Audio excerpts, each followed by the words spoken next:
Hello everyone, myself Kirish. I hope you all are doing well. So in this session, I'm here with the FSAE car structural design using Wellmans and structural analysis of the same using SOLIDWORKS. And in the part 2, I had covered the same thing, the CFT analysis on the same thing. We can refer part 2 later on. So first we'll see structural design. Let's get started with this. So this is the 3D wireframe. So you can use the 3D sketch and you can just deal with the same thing. You can activate the elements, and from here structural members tool will help you to select the standards and say inch, and I'm gonna deal with the pipes here, and the size is 1 inch and SCH 40, and you just need to select the all the members one by one. It's gonna take some time, and wherever needed you just need to modify some of the corners and all. So if you want the 3D like design scales and the dimensions, you can refer the few reference documents from the internet that will help you to deal with the same thing. So once you are done with your structure, you can utilize the SolidWorks simulation only. So here I had already ran the study, so I'll just preview the results and the boundary conditions so that you can recreate the same. So let's say this is the structure. I want to run the static torsional analysis in the beginning. So how the impact will be, so I can check it once. So the all the structures are converted into beam structures. Okay, if you run with solid components, solid models, it's gonna take more time. 3D models, so structural membrane or structural beam structure will help you to just reduce the time span. So these all are the fixtures.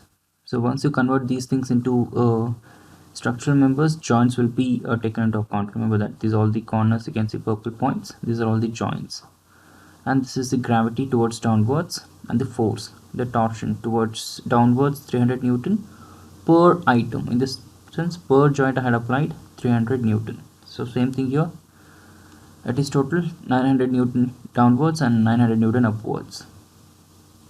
So once you run the study, you're gonna get the results, the stress and the factor of safety as well as the displacement. And here you could see the yield strength is 460. It is only 54 megapascal. So if you want to check the material which I had used, you can directly go here and see this is the material, that is ASI 4130. Could see the elastic modulus, Poisson's ratio 0.285, yield strength is 460 megapascal. If you want to convert these units into megapascal, you can just switch to the MPa here only directly, so that you can have the better understanding on the mechanical properties. Okay, so these are the properties which I had taken into account. Yeah, so factor of safety, you could see it is 8.4, way beyond better. If it is FIS is 1, that is fine. You can take with respect to the standards of this, there might be some standards we need to refer, might be more than 4 FOS would be the preferable. So this is 8, so our structural good enough or stiff enough to handle the torsional impacts. So now the impact, the front impact, so whenever crash happens, so how the structure gonna behave. I've taken 6000 Newton per point, so it is 600 into 5. So I could see the yield strength, it is 460, and factor of safety is 2.5. So I've taken more than 4 times of the actual impact. So this is like on this condition also, this particular structure is safe. So it is 30,000 Newton, that is 3000 kgs, so it is way beyond more. Yeah, so it is again rear impact. So if a crash happens from the backwards, so someone might hit from the back, so it is not that much impactable like someone will hit with respect to brakes, and also the loading impact will be less, so it is, the factor of safety is 4.1. That is fine. Now we'll also need to check the self weight analysis. So with respect to the weight, how the structure gonna behave. So I had taken around 5 Newton, that is 58 kgs loading with all the motor mountings and all. It is 5 Newton and the gravity is included with this. If you run the study, and you can see the fixtures as well, all the four corners I had fixed it for the reference. Okay, even you can have the reverse weight towards upwards, that also you can add it. The factor of safety is 11, so better.